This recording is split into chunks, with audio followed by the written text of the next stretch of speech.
L'heure de Ferry, ravi de vous retrouver pour ce rendez-vous tous les samedis, je le rappelle, à 12h50. Avec vous, le Luc Ferry. Bonjour, cher Luc. Bonjour, Marie. Une heure ensemble pour prendre le temps, s'arrêter un peu, parce que ça va vite, parfois trop vite. Se questionner aussi, aller plus loin. Et ça y est, enfin, la fumée blanche est sortie. 9 jours après la censure de Michel Barnier et son gouvernement, son successeur a été nommé hier. Un vendredi 13, tiens, on y reviendra. Est-il superstitieux ou pas? François Bayrou, nouveau Premier ministre. On va en parler longuement ensemble. Bonne solution ou pas? Avait-il le choix, le président? Ça s'est fait dans la douleur. On écoute ses premiers mots. C'était hier après-midi. Je pense que tout le monde mesure la difficulté de la tâche.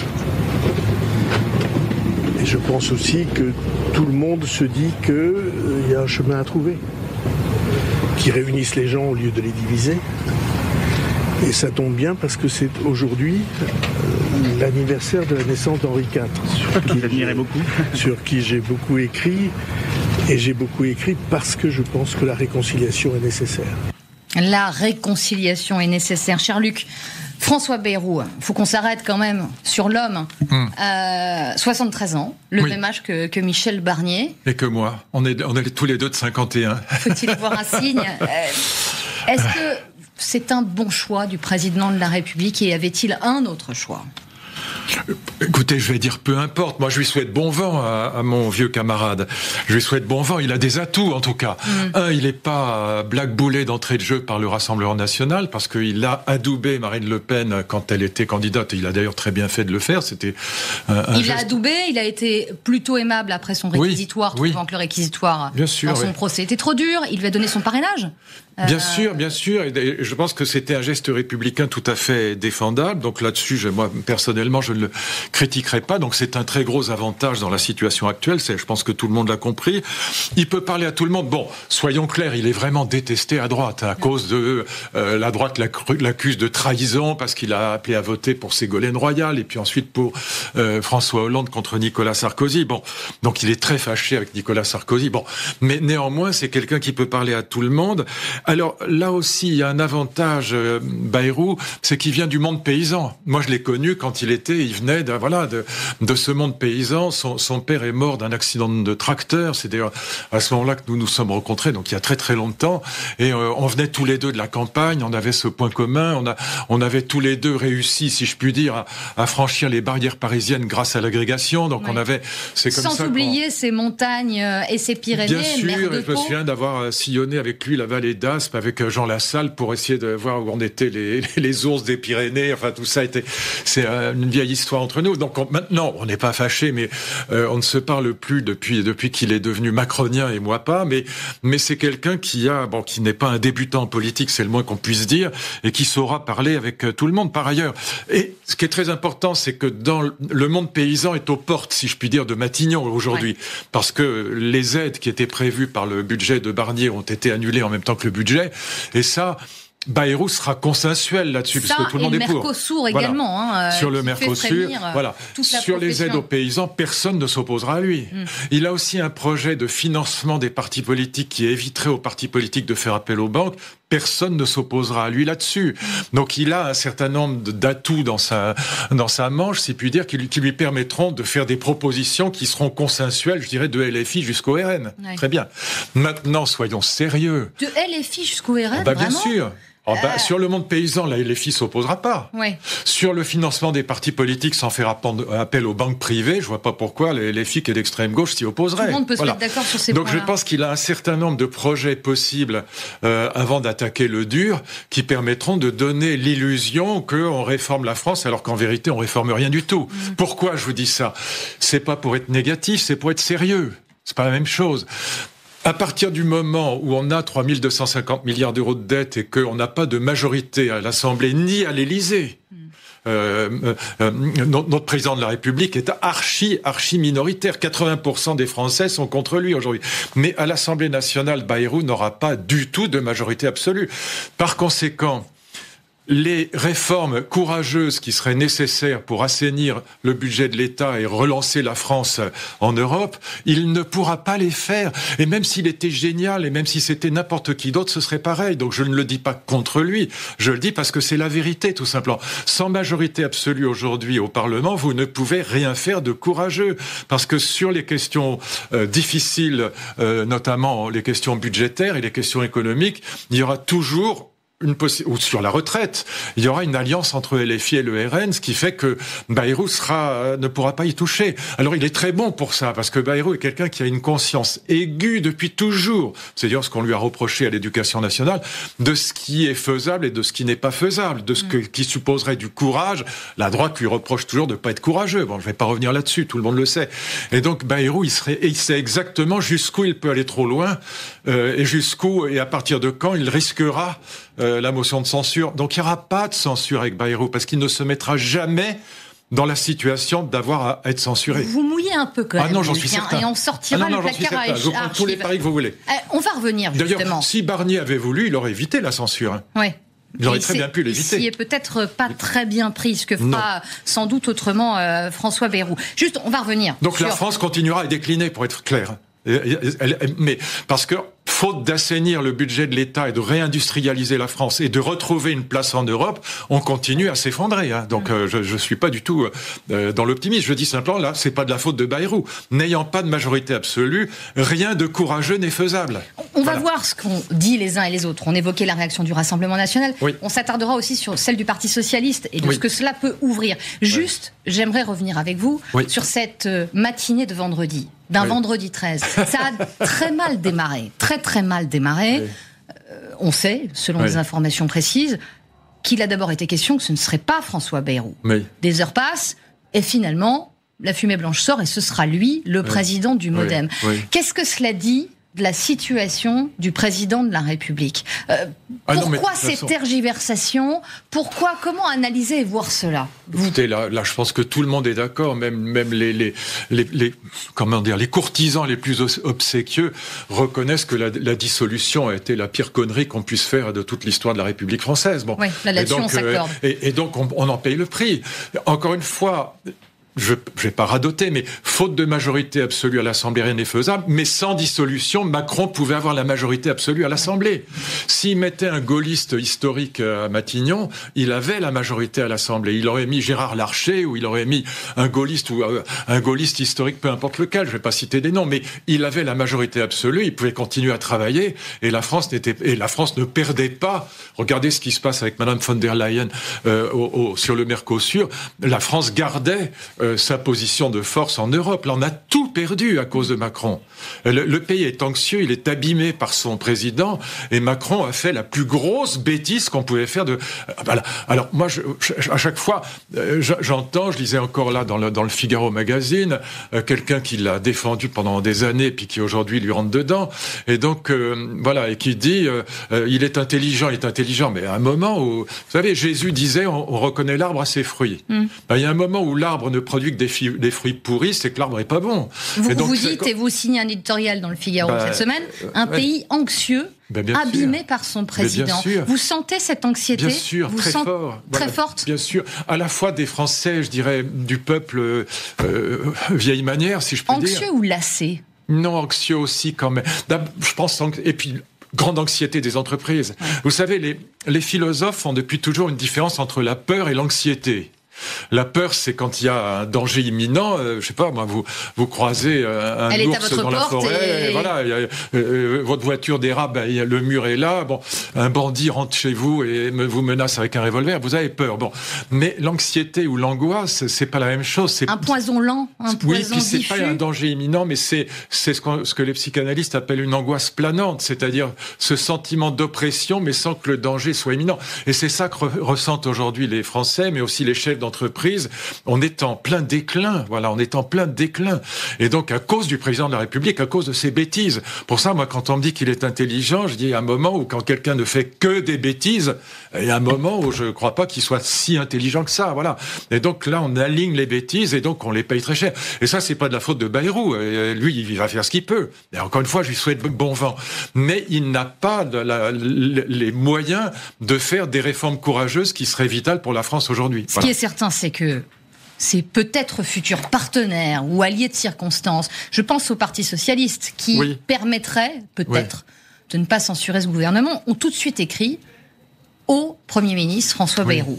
Dans un courrier, ils appellent à renoncer au 49.3 en échange d'une non-censure, mais annoncent quand même qu'ils ne participeront pas à ce gouvernement. Oui. Est-ce que là, vous y voyez un peu un détournement de nos institutions ? Certains crient au scandale de se priver de ce qui est inscrit dans la Constitution, pouvoir utiliser le 49.3 aujourd'hui pour faire passer un texte. Mais peu importe, ils font ce qu'ils veulent. On ne va pas les obliger à l'utiliser ou à ne pas l'utiliser. Ils font ce qu'ils veulent. Ce que je dis simplement, c'est que Parti socialiste ou pas, il n'y aura pas de majorité, c'est tout. Donc du coup, ils seront de toute façon, Bayrou sera sous la censure potentielle des deux extrêmes, mais je maintiens qu'il n'ira pas de ce côté-là, qu'il n'ira pas chercher cette censure. S'il avait été à la place de Barnier, il aurait continué à négocier avec le Rassemblement national, point final. Ce que Barnier aurait dû faire s'il voulait rester. Moi, je suis ravi que Barnier ait sauté, je vais vous le dire très franchement, non pas du tout à cause de lui, moi j'ai plutôt de l'amitié pour lui, c'est pas ça, mais parce que son budget était calamiteux, c'était le pire budget de l'histoire de France. Voilà, donc on avait 70% d'impôts supplémentaires, c'était une catastrophe absolue. Là, il faut reprendre la copie à zéro. Vous dites sur le budget. Bien sûr, mais il faut reprendre la copie à zéro. Mais moi, ce que je dirais à François Bayrou, je dirais avec un S, s'il était là, je ne vais pas lui parler, ça m'étonnerait qu'il m'appelle, mais ce que je lui dirais à IS, si j'avais l'occasion de parler avec lui, peu importe qu'on garde là encore pendant un an le budget 2024, ça m'est égal. L'essentiel, c'est de dire la vérité aux Français maintenant et de préparer un vrai budget. Ce qui suppose, qu'on accepte pour ceux qui le veulent et qui le peuvent, travailler plus et qu'on diminue le nombre de fonctionnaires en France. On ne peut pas faire autrement, sinon ça ne sert à rien, sinon c'est des blagues. Aller martyriser les niches fiscales ne sert à rien. C'est du one-shot, c'est de la politique à la petite semaine. Et court-termiste aussi, ça vous l'avez déjà décrit longuement à l'occasion de nos entretiens et conversations. Vous parlez de budget. Ça demande du courage et une majorité. Vous parlez de budget, Marine Le Pen en parle aussi sur ses réseaux sociaux, elle le dit. Soucieux de l'impérieuse nécessité de protéger les Français, nous lui demandons, à François Bayrou, d'entreprendre ce que son prédécesseur n'a pas voulu faire, entendre, écouter les oppositions pour construire un budget raisonnable et réfléchi. Encore une fois, vous le disiez, ils observent pour le moment. Mais bien sûr. Ils n'annoncent pas de sortir et sortir les fusils. Et encore une fois, en est là à cette heure. Bayrou est assez intelligent, assez habile pour savoir jusqu'où il peut aller trop loin. Maintenant, Marine Le Pen a dit quelque chose de très juste, et c'est pas parce que Marine Le Pen qu'il dit qu'il faut pas le souligner. Elle a dit la droite républicaine aurait dû se lever comme un seul homme contre le budget de Barnier, qui était un scandale absolu, qui était un budget d'extrême gauche, qui était un budget débile. Voilà, 70% d'impôts en plus. C'était un budget de récession, de chômage, de limitation de la consommation et de limitation de la compétitivité des entreprises. C'était le budget le plus absurde qu'on puisse imaginer. Donc moi, je peux pas regretter ça. Et donc, à Bayrou, maintenant, plutôt que de faire un budget débile à la va-vite, en se disant « il faut absolument le faire », mais non, il n'y a pas d'urgence. Le budget 2024 va être reconduit par la petite loi spéciale. Et donc maintenant, mon cher François, tu dois dire la vérité aux Français. Il faut travailler plus et on peut pas avoir 6 millions de fonctionnaires, c'est pas possible. Et je suis sûre qu'ils nous écoutent. Vous connaissez bien un certain Guillaume Roquette au Figaro. Il écrit le pacte de non-censure, un pacte de non-gouvernement qui ne dit pas son nom. Une alliance contre nature allant de la gauche aux républicains obligerait chacun de ces camps à s'entendre sur un agenda de renoncement plutôt que sur un calendrier de réforme. Est-ce que c'est pas ça qui nous est promis dans les prochains mois ? Non, c'est pas le problème de fond. C'est pas faux, mais c'est pas du tout le problème de fond. Le problème de fond, mais c'est l'absence de majorité. Parce que l'absence de majorité, on a beau être courageux. Si vous n'avez pas de majorité absolue à l'Assemblée, mais vous pouvez être l'homme le plus courageux de la planète, ce qui, est pas forcément absolument la première qualité de Bayrou. Mais si vous n'avez pas la majorité absolue, de toute façon, vous ne pouvez pas faire passer des mesures qui vont mettre la censure, qui vont faire venir la censure des deux extrêmes, et y compris du Parti socialiste. Il y a des gens au Parti socialiste... Si les socialistes ne votaient pas la censure, s'ils ne l'avaient pas voté il y a une dizaine de jours, la censure ne serait pas passée. 66 députés en moins. Oui. Ça permet d'échapper, en tout cas, au socle. Oui, mais si vous touchez à travailler plus, si vous augmentez la durée de cotisation pour les retraites, ou si vous touchez au nombre de fonctionnaires en France, le Parti socialiste votera la censure. Oui. D'accord ? Donc il est NFP quand même, il a quand même signé NFP. J'entendais Glucksmann l'autre jour disait mais non, je suis pas du tout NFP. Mais pourquoi tu l'as signé si t'es pas NFP hein? Ah, pour faire barrage à Marine Le Pen, mais l'essentiel c'était de faire barrage à LFI. Pour quelqu'un comme lui, l'essentiel c'est de faire barrage à l'antisémitisme, c'était pas d'abord de faire barrage à Marine Le Pen. Et donc une fois qu'on s'associe avec le diable, on est quand même emmerdé après, voilà, pour dire les choses franchement. Donc moi ça me fait marrer ces gens qui se disent ah bah je suis pas du tout LFI, ah oui mais j'ai pas fait exprès, je me suis associé avec eux. Non. Voilà. Et donc, si vous touchez à la durée de cotisation ou au nombre de fonctionnaires, le Parti socialiste votera avec LFI et le Rassemblement national aussi. D'autant qu'aujourd'hui, ce qu'il réclame, le Parti socialiste, en premier lieu, c'est quoi ? C'est le gel de la réforme des retraites et une conférence de financement sur ces retraites. Voilà. Considérant que c'est une réforme trop impopulaire, très impopulaire, et effectivement... Alors, cette réforme des retraites, je ne l'aurais pas votée, je vais être très clair, donc là je vais me faire incendier par la droite, mais non pas parce que elle est formidable et que je suis mauvais, mais parce qu'elle n'est pas suffisante en vérité. Et en plus elle est injuste, parce que si vous commencez à travailler tôt, vous allez être obligé de cotiser plus que celui qui a travaillé tard. C'est pas vrai, c'est pas acceptable, c'est pas juste. Moi j'ai fait la réforme des retraites avec François Chérec, grâce à lui, avec François Fillon et François Chérec, grâce à lui, grâce à François Chérec. Grand Chérec, leader syndical. Mais un type formidable, parce qu'on a été dans la justice, on a tenu compte de la pénibilité, voilà. Et donc je pense qu'aujourd'hui ce qui compte c'est pas l'âge de départ à la retraite, on s'en fout, les c'est la durée de cotisation. C'est la durée de cotisation. Et la durée de cotisation ne doit pas être égale selon qu'on est professeur d'université ou selon qu'on est sur un marteau-piqueur toute la journée. C'est pas la même chose, ou qu'on est mineur de fonds. C'est pas la même chose. Et donc c'est pour ça que cette réforme, on peut très bien y toucher, mais pour aller plus loin, pour qu'elle rapporte plus en étant plus juste. Et c'est parfaitement faisable. Et puis, il faut aller vers la capitalisation, évidemment. C'est parfaitement faisable. Et bien sûr. Mais en vous entendant parler, j'ai l'impression que vous décrivez d'abord une mission impossible. Et pardonnez-moi, je pense que vous... Faut la majorité absolue. Voilà. Et par ailleurs, ne pas oublier non plus à quel point... Je pense qu'effectivement, il est important de centraliser le débat autour de la réforme des retraites, ce qui cristallise quand même beaucoup d'incompréhension aussi. C'est aussi le problème budgétaire le plus important. Mais les Français sont-ils en capacité d'accepter cela ? Non, c'est pour ça que je dis que et je vais vous dire pourquoi, mais la première chose que Bayrou doit faire, c'est pas de préparer un budget idiot en 3 mois, on s'en fout. C'est de dire la vérité pour préparer un vrai budget plus tard. Mais c'est d'abord de dire la vérité. Et pourquoi les Français sont hostiles à l'idée de travailler plus? En tout cas, beaucoup d'entre eux. D'ailleurs, il faut pas les obliger. Il faut dire ceux qui peuvent et ceux qui veulent. Travailler plus pour gagner plus, on va vous le permettre de le faire. Mais pourquoi ils sont hostiles ? Parce que les idéologies, les philosophies, et on vient à la philosophie, de la deuxième vie se sont effondrées. Si je n'ai qu'une seule vie, alors je ne vais pas la perdre pour la gagner. Et donc si je n'ai qu'une seule vie, si je ne crois plus en Dieu, si je ne crois plus à la Révolution, si je ne suis ni catholique ni communiste, c'est ici et maintenant qu'il s'agit d'être heureux, donc je ne veux pas perdre ma vie pour la gagner. Donc ne touchez pas à la vie bonne qui m'attend quand j'aurai fini de travailler et que j'aurai la retraite. C'est ça que pensent beaucoup de gens qui n'aiment pas leur travail. Alors, il y a beaucoup de gens qui aiment leur travail, il ne faut pas caricaturer. Mais ceux qui ne l'aiment pas...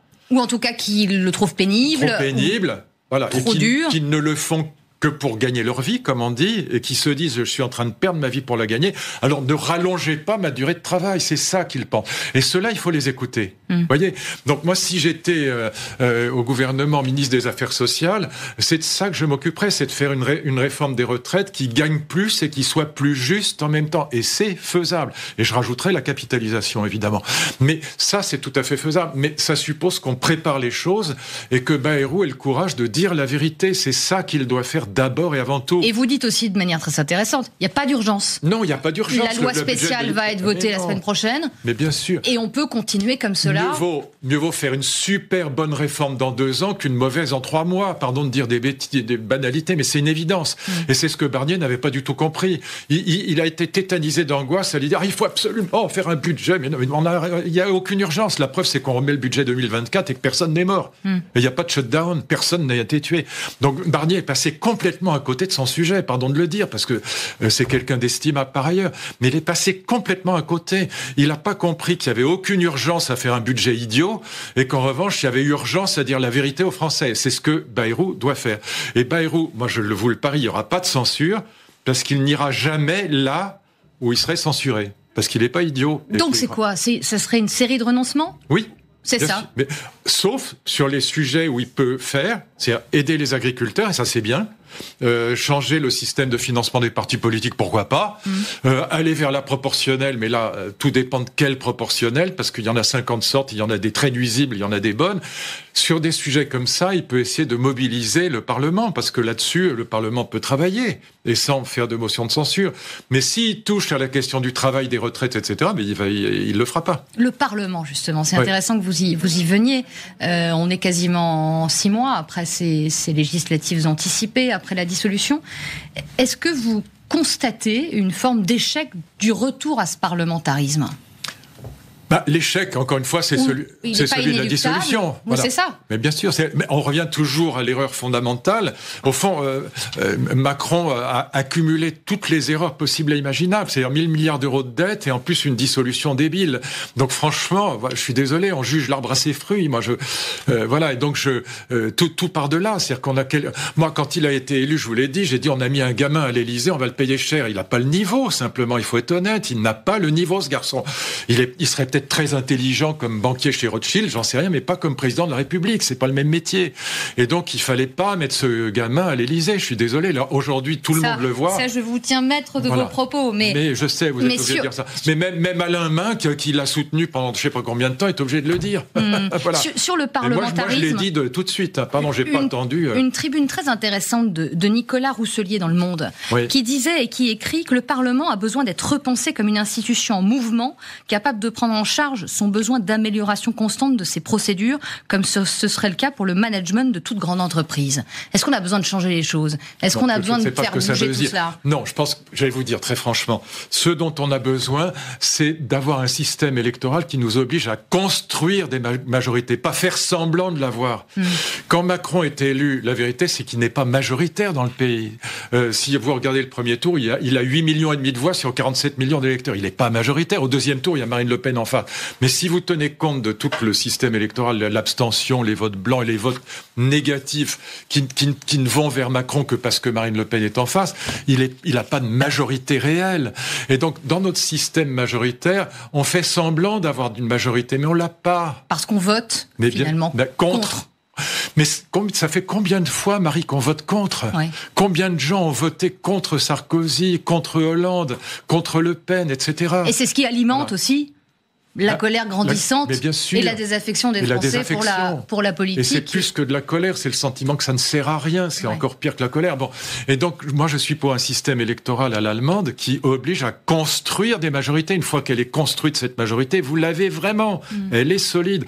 Madame Merkel, alors maintenant, Olaf Scholz, c'est vraiment pas bon. Mais ça, on peut pas non plus empêcher qu'il y ait des gens qui soient mauvais. Aussi en grande difficulté. Bien sûr, mais Madame Merkel, pendant 4 mandats, elle a pu diriger le pays avec l'appui de 67% des Allemands. C'est ça qu'il nous faut.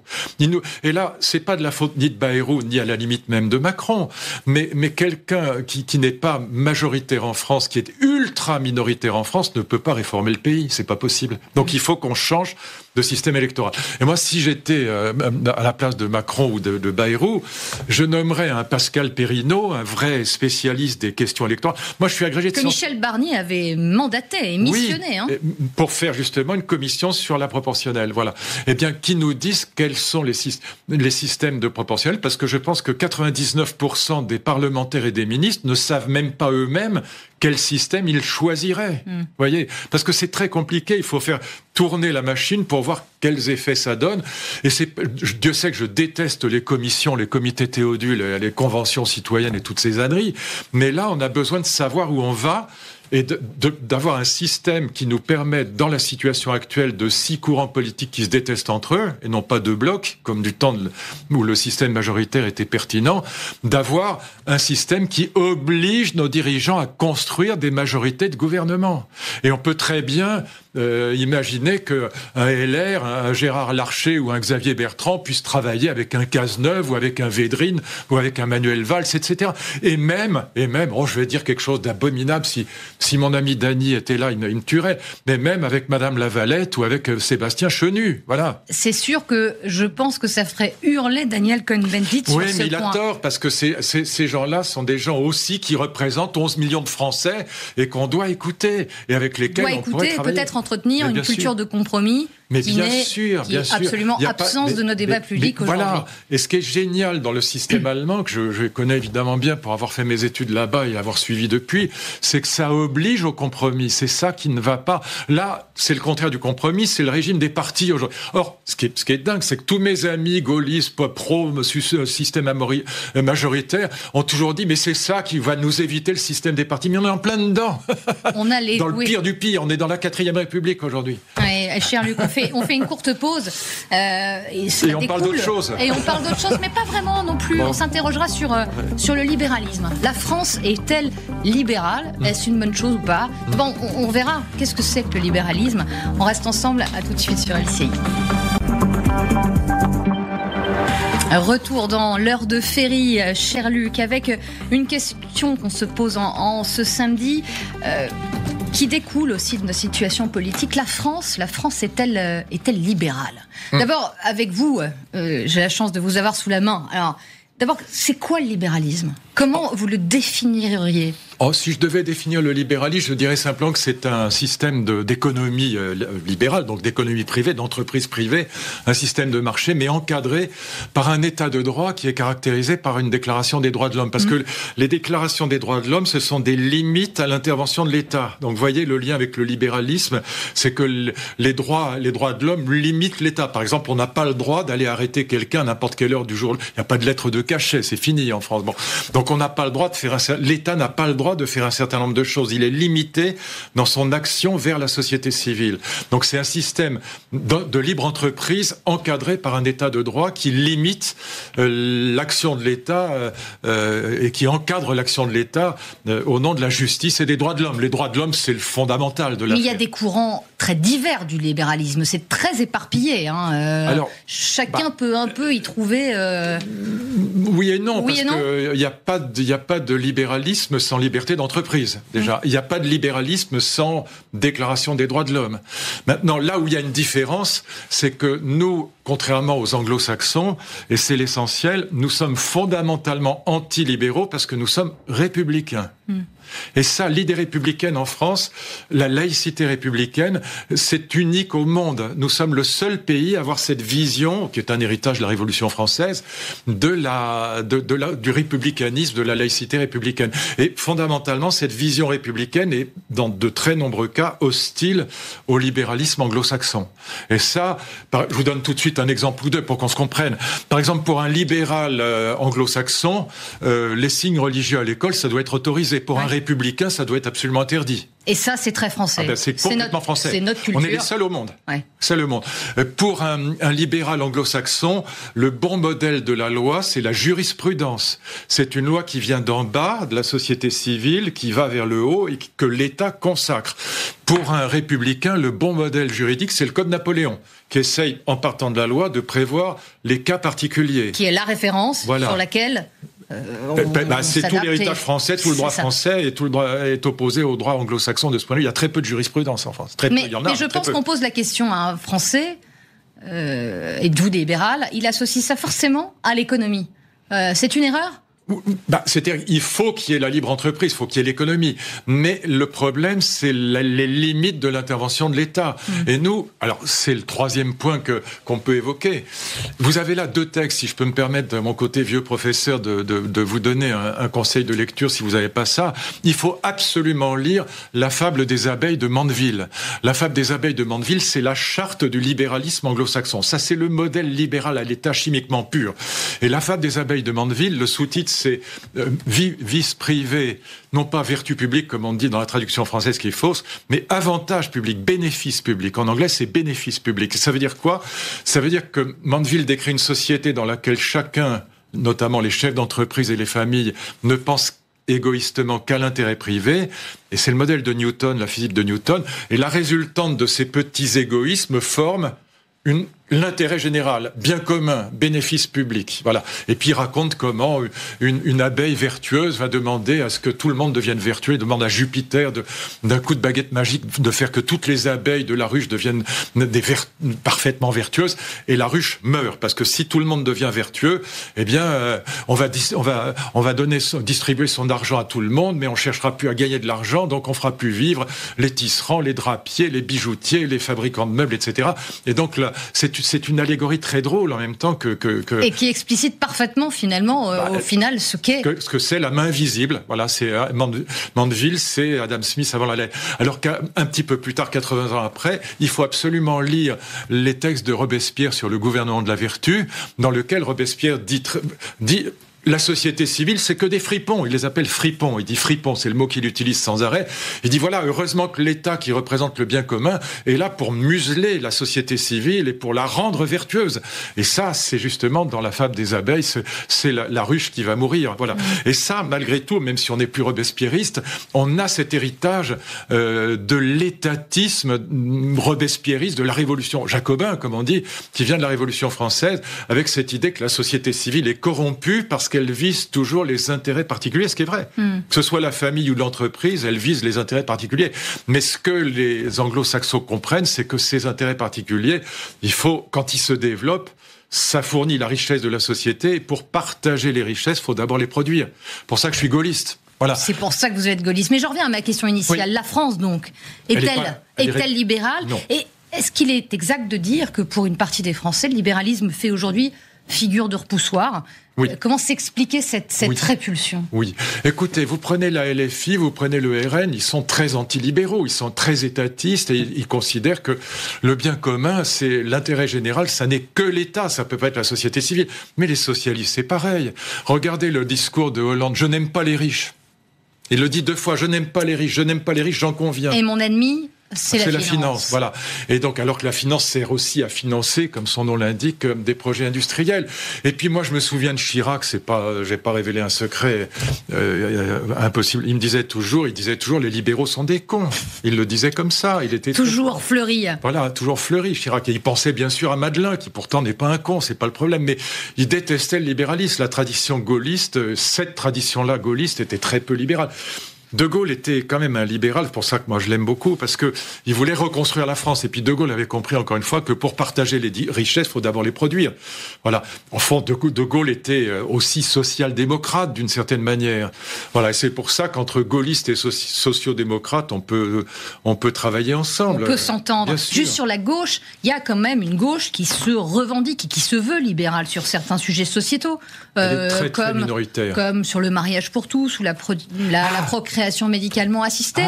Il y a quand même une forme de libéralisme. Ou vous pensez que je fais un contresens sur ce point-là? Est-ce que c'est pas, en fait, c'est pas libéral, c'est sociétal, on dirait aujourd'hui. La gauche a oublié la question sociale au profit du sociétal. Mais c'est pas, là, oui, d'une certaine manière, c'est évidemment un mouvement qu'on peut qualifier d'anglo-saxon, même qui peut aller jusqu'au wokisme, très bien.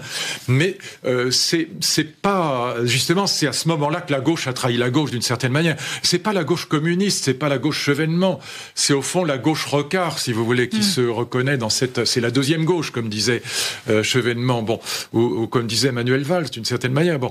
Et donc c'est vrai que là, on a une gauche qui a abandonné la question sociale, qui a abandonné le républicanisme, et vous avez raison, pour devenir sociétale et d'une certaine manière anglo-saxonne, et même elle peut aller jusqu'au wokisme. C'est le cas des écologistes, par exemple. Qui vont très loin sur certains points, en effet, sur le sujet. C'est quand même une trahison, ou en tout cas un écart par rapport à ce qu'a été la gauche depuis la Révolution française jusqu'aux années 80. En vous écoutant, je crois que j'ai un peu la réponse, mais est-ce que le libéralisme s'oppose par principe à une forme de populisme où les deux notions sont compatibles?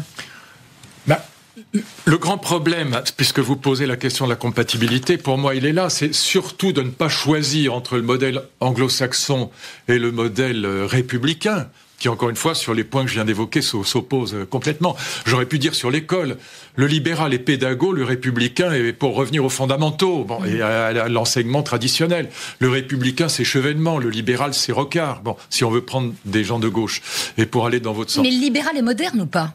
Il est moderne en ce sens que c'est ce que Chevènement appelait la gauche américaine. Ouais. Donc c'est toujours, les États-Unis sont en avance. Est-ce que c'est une avance ? Je ne crois pas. Mais sur nous, toujours de 20 ans, le wokisme américain se répand partout dans le monde aujourd'hui. Bon, et à Sciences Po, il est omniprésent. Bon, mais voyez, moi, mon idée, c'est que la grande erreur, c'est d'opposer les deux visions du monde. Elles ont toutes les deux quelque chose de vrai. Moi, je suis complètement républicain s'agissant de l'école et je suis complètement libéral s'agissant de l'économie. Voilà. Victor Hugo. Un texte de Victor Hugo que j'ai sous les yeux, mais que j'ai cité dans tous mes livres. Écoutez bien, parce qu'il est génial. J'adore Victor Hugo. D'abord, j'adore Victor Hugo, mais en plus, quand il est... Bref. Il dit, écoutez bien, politique, 2 problèmes. Premier problème, produire la richesse. Deuxième problème, la répartir. L'Angleterre résout très bien le premier problème, très mal le second. Elle est très inégalitaire. Le communisme prétend résoudre le deuxième problème du partage. Et de la répartition. Mais c'est le partage du boucher qui tue ce qu'il veut partager. Il tue l'économie. Vous voyez ? Victor Hugo a tout dit. Pour moi, c'est l'ancêtre du gaullisme et de ce que la social-démocratie peut avoir de meilleur. Mais malheureusement, la social-démocratie, elle s'est beaucoup trahie elle-même en devenant wokiste américanisée. Donc, libéralisme ? On n'est pas libéraux, on est républicains d'abord. On est républicains d'abord. On est républicains d'abord et pas assez libéraux. Encore une fois. Et vous dites aujourd'hui, il faut le rester ? Non, il faut les deux vraiment. Pour ça, il faut être beaucoup plus libéral que Macron en économie. Il faut arrêter d'emmerder les entreprises avec des charges sociales qui leur tombent dessus.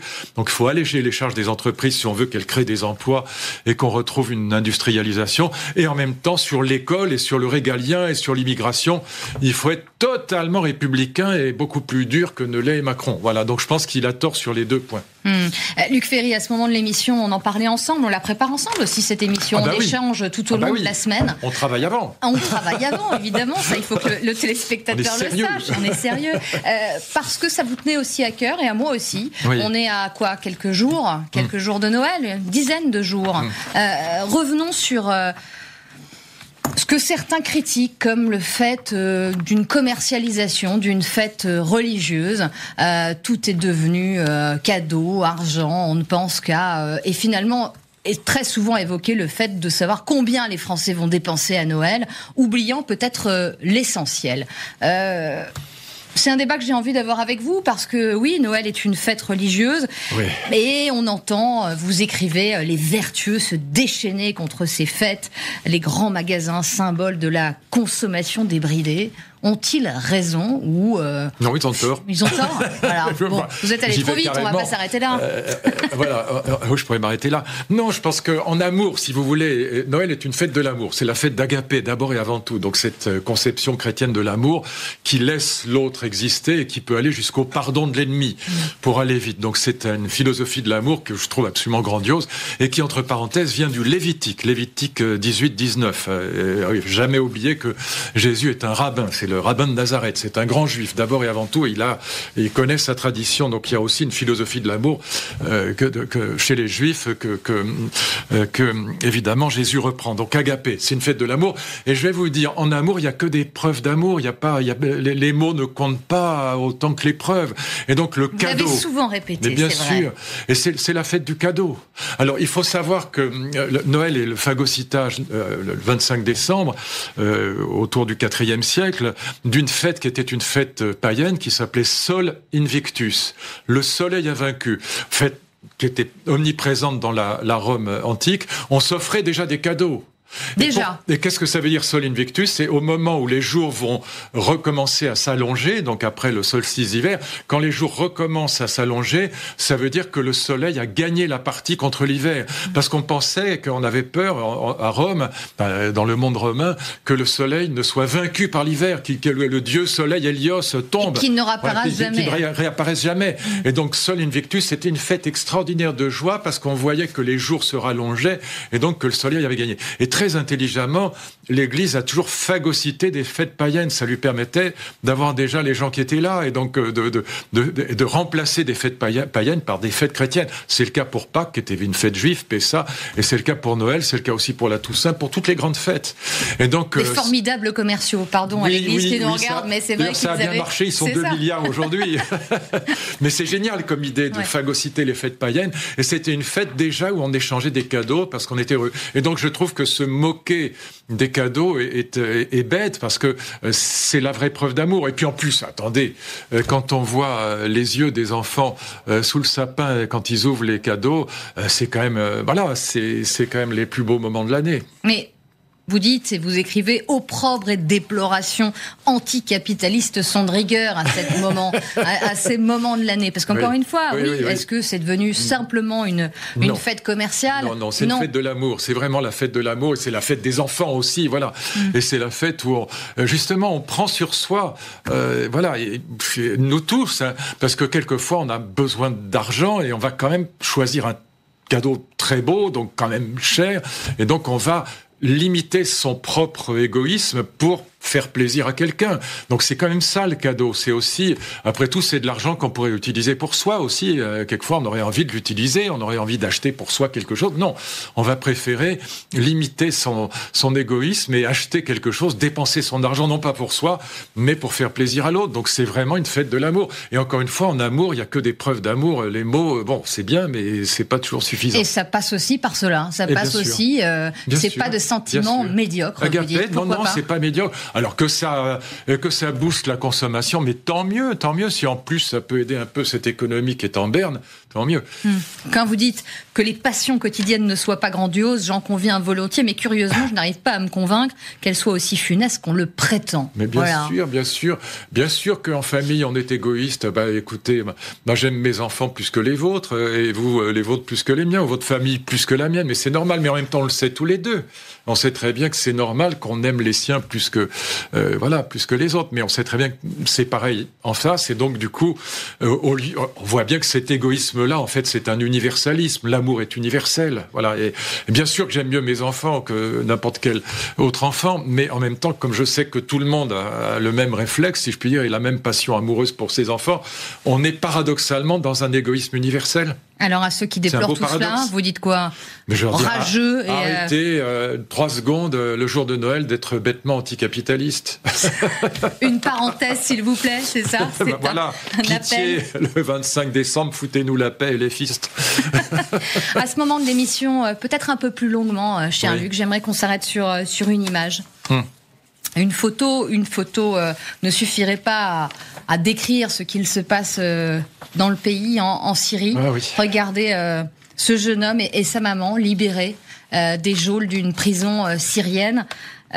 Avec cette question, l'après Bachar al-Assad, le régime dictatorial est tombé la semaine dernière. Est-il possible de croire au nouvel émir de Damas, du groupe rebelle HTF, Al-Joulani ? Fin d'une dictature, début d'une autre ? Oui, mais en même temps, moi je pense qu'il faut pas être naïf, mais en même temps, on peut pas ne pas être fou de joie, malgré tout, de l'effondrement de cette dictature qui a fait 500 000 morts. Et les prisons étaient quelque chose d'abominable. Les tortures pratiquées dans les prisons. Moi, j'ai rencontré quelqu'un qui était sorti et qui est venu en France d'une prison syrienne. Et ce qu'il me racontait n'est pas racontable. Enfin, les nazis, pareil. Bachar n'avait rien à envier aux nazis. Sauf un point, et ça c'est vrai aussi, il faut le dire, parce que la vérité est toujours bonne à dire, c'est que pour les chrétiens syriens, c'était quand même un parapluie, une protection contre Daesh et Al-Qaïda, voilà. Et moi j'ai des amis chrétiens qui m'ont envoyé leurs livres en me disant, voilà, Bachar est peut-être une ordure, mais si Bachar tombe, on est égorgé dans le quart d'heure, voilà. Bon, pour l'instant c'est pas le cas, tant mieux. Mais ne soyons pas naïfs, Joulani est un frère musulman, le projet des frères musulmans, depuis toujours, il n'y a pas à discuter discuter, c'est d'installer le califat et donc la charia. Et donc, c'est comme quand le régime, les Américains sont partis d'Afghanistan, on a dit, il y a des gens qui ont dit, et les talibans eux-mêmes ont dit, on va être modérés. Et voilà, tu parles. De même qu'il n'y a pas d'hitlérien modéré, il n'y a pas de talibans modérés. Et donc, je crois qu'il faut être extrêmement prudent. Bien sûr, les prisons vont se vider, mais c'est pas non plus pour nous toujours une bonne nouvelle, parce que des militants, des égorgeurs de Daesh sortent aussi des prisons. Absolument. Des djihadistes français aussi, qui se trouvaient dans ces prisons, plus de 100. Voilà, donc, des djihadistes qui se trouvent aussi dans les rangs de HTS. Bien sûr, d'HTS. De toute façon, Jolani vient à la fois d'Al-Qaïda et de Daesh, donc c'est pas un bon. Hein. Et donc, je ne crois absolument pas au libéralisme politique. Voilà, on y revient de cette Syrie. Alors, ça n'empêche pas d'applaudir à la fin du système de Bachar. Il y a un autre point qui est positif, c'est que ça affaiblit l'Iran. Mais ça, en fait, c'est même dans l'autre sens, parce que c'est l'affaiblissement du Hezbollah iranien au Liban qui a permis à Jolani de renverser Bachar. C'est comme ça que ça s'est passé, c'est dans cet ordre-là, il ne faut pas se tromper. Soutien de la première heure de Bachar el-Assad, ils ont envoyé des combattants, c'est les Alaouites, ils les ont très vite retirés. Bien sûr. Mais c'est vrai que ça témoigne de cet affaiblissement-là aussi. Moscou n'a pas bougé. Pourquoi ? Non pas parce que, comme tout le monde c'est toujours la même chose, non pas parce qu'il est trop occupé en Ukraine, c'est pas pour ça. C'est parce que Moscou, Poutine a compris qu'il est très fâché avec Bachar depuis un moment. Et il s'échange des noms d'oiseaux. Très fâché, mais il le reçoit quand même. Mais évidemment, mais vis-à-vis des autres dictateurs. Mais ne vous y trompez pas, ça n'a rien. C'est pas parce qu'il aime Bachar, c'est parce que ça ferait très mauvais effet vis-à-vis des autres dictateurs du Sud global. Il faut bien comprendre ce qui se passe. Poutine, c'est que l'habileté, voilà. Mais néanmoins, ils étaient fâchés depuis des années. Pierre Sergent l'a très bien dit chez vous. Pierre Servant, en effet. Sergent, pardon pour le lapsus. C'est bête, oui. Mais il l'a très bien dit. Il se traitait de noms d'oiseaux. Bon, mais c'est pas ça. C'est que, Poutine a 2 bases très importantes sur la Méditerranée, et donc les bases très importantes, une navale et une aéronavale. Enfin, aviation d'un côté, bateau de l'autre, pour parler simplement. Et il a compris que de toute façon, Bachar allait tomber, qu'il valait mieux commencer à négocier. On verra après, d'ici 3 mois, 6 mois, avec le nouveau pouvoir. Mais moi, j'attends l'installation du califat plutôt que l'installation de la démocratie. Voilà. Et donc, si je me trompe, je me prosternerai. Et voilà. Mais connaissant bien ce monde islamiste, j'ai aucun doute sur le fait que quand on est vraiment croyant islamiste, je ne parle pas du musulman, comme on dit, modéré, des Lumières, on va vers le califat et la charia. Et on rentre dans une forme d'inconnu aussi. Oui. Juste, est-ce que vous diriez que nos chancelleries européennes et ailleurs, par exemple aussi, se sont-elles réjouies trop vite ? Alors ça, c'est la diplomatie. Mieux vaut faire semblant de se réjouir pour essayer d'avoir des relations possibles avec le nouveau pouvoir. Bon, la diplomatie, c'est comme ça.